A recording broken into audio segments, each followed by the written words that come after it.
या देवी सर्वभूतेषु सरस्वतीरूपेण संस्थिता नमस्तस्यै नमस्तस्यै नमस्तस्यै नमो नमः। सर्वेभ्यो नमो नमः। आज हम पढ़ेंगे महर्षि वाल्मीकि कृत रामायण का सामान्य परिचय। वाल्मीकि कृत रामायण का सामान्य परिचय। रामायण महर्षि वाल्मीकि रचित महाकाव्य है। महर्षि वाल्मीकि को आदि कवि और रामायण को आदि काव्य की संज्ञा दी जाती है। रामायण महाकाव्य को 7 कांडों एवं 500 सर्गों में बांटा गया है। रामायण में 24,000 श्लोक हैं, अतः इसे चतुर्विंशति सहस्त्री संहिता के नाम से भी जाना जाता है। गायत्री मंत्र में 24 वर्ण होते हैं, अतः इसको आधार मानकर रामायण में 24,000 श्लोक लिखे गए हैं। प्रत्येक 1,000 श्लोक के बाद गायत्री मंत्र के नए वर्ण से नया श्लोक प्रारंभ होता है। रामायण महाकाव्य के नायक राम एवं नायिका सीता हैं। रामायण में मुख्यतः अनुष्टुप छंद एवं करुण रस की प्रधानता है। वेदों के बाद सर्वप्रथम अनुष्टुप वाणी का प्रवर्तन आदि काव्य रामायण में ही है। रामायण को 7 कांडों में विभाजित किया गया है।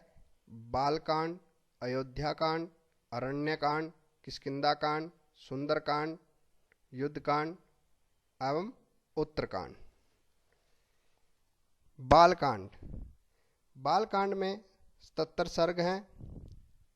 इसमें प्रारंभ में राजा दशरथ के शासन का विवेचन है।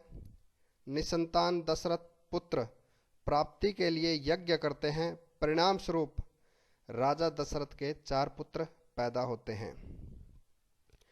चारों पुत्रों की शिक्षा दीक्षा होती है। एक बार विश्वामित्र राम व लक्ष्मण को राजा से मांगकर ले जाते हैं। वहां उन्हें विविध विद्याएं सिखाते हैं।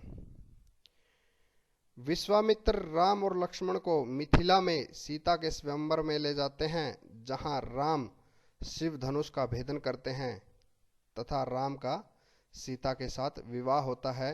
साथ ही चारों भाइयों का विवाह भी हो जाता है। अयोध्याकांड।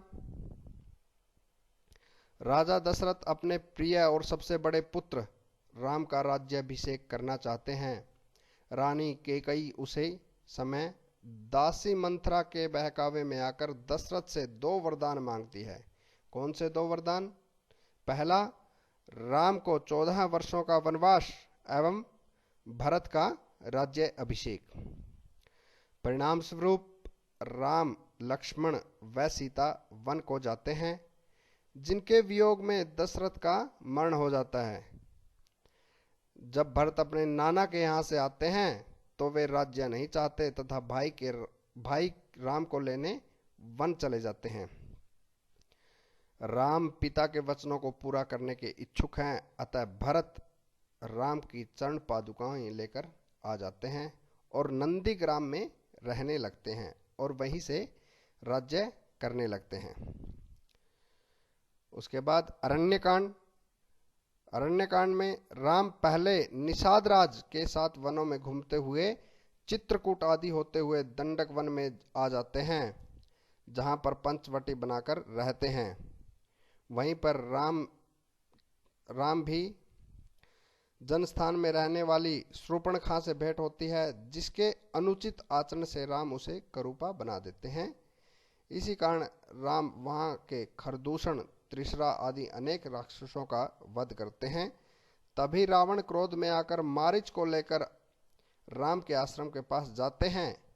मारीच सोने का मृग बनकर राम व लक्ष्मण को आश्रम से दूर ले जाते हैं। तभी रावण सीता का हरण करता है।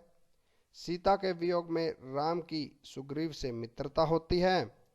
राम सुग्रीव के कहने से बाली का वध करके वहां का राज्य सुग्रीव को दे देते हैं। किष्किंधाकांड। किष्किंधा का राजा सुग्रीव बन जाता है। वह सभी वानरों को सीता की खोज के लिए भेजता है। हनुमान की राम से भेंट होती है, वह राम का सच्चा सेवक बन जाता है। सुंदरकांड। हनुमान समुद्र पार करके लंका पहुंच जाते हैं और वहां अशोक वाटिका में सीता से मिलते हैं। उन्हें अपनी पहचान बताकर वे वाटिका के तोरण को नष्ट कर देते हैं तथा लंका में आग लगाकर वापस आ जाते हैं। हनुमान सीता के विषय में राम को सभी बातें बताते हैं। युद्धकांड। राम सेना सहित रावण पर चढ़ाई कर देते हैं। विभीषण राम की शरण में पहुंच जाता है। यद्यपि मेघनाथ लक्ष्मण को मूर्छित कर देता है, परंतु हनुमान के द्वारा जड़ी बूटी लाने से वे सचेतन अवस्था में आ जाते हैं। मेघनाथ, कुंभकर्ण आदि का वध होता है। अंत में राम और रावण का भयंकर युद्ध होता है। राम की विजय होती है। राम लंका का राज्य विभीषण को दे देते हैं। सीता को प्राप्त करने पर राम का उद्देश्य पूरा हो जाता है, परंतु अपनी पवित्रता के लिए सीता अपनी अग्नि परीक्षा देती है। 14 वर्ष की अवधि समाप्त हो जाती है। राम अयोध्या वापस आ जाते हैं। उनका राज्याभिषेक होता है। उत्तरकांड। 14 वर्ष की अवधि समाप्त इसमें उत्तरकांड 14 वर्ष की अवधि समाप्त होने के बाद जब राम अयोध्या आ जाते हैं तो इस कांड में राम के उत्तर जीवन का वर्णन है, जहां पर राम लोकोपवाद के कारण सीता को वन में छोड़ देते हैं, जहां उनके 2 पुत्र लव और कुश महर्षि वाल्मीकि के आश्रम में पैदा होते हैं। अंत में राम सीता लव कुश का मिलन होता है। राम का स्वर्गारोहण व रामायण की कथा के फल का विवेचन होता है। इस प्रकार यह महर्षि वाल्मीकि द्वारा रचित पहला महाकाव्य माना जाता है संस्कृत साहित्य का, और आदि कवि महर्षि वाल्मीकि को कहते हैं, और आदि काव्य रामायण है। आज के व्याख्यान में इतना ही। धन्यवाद।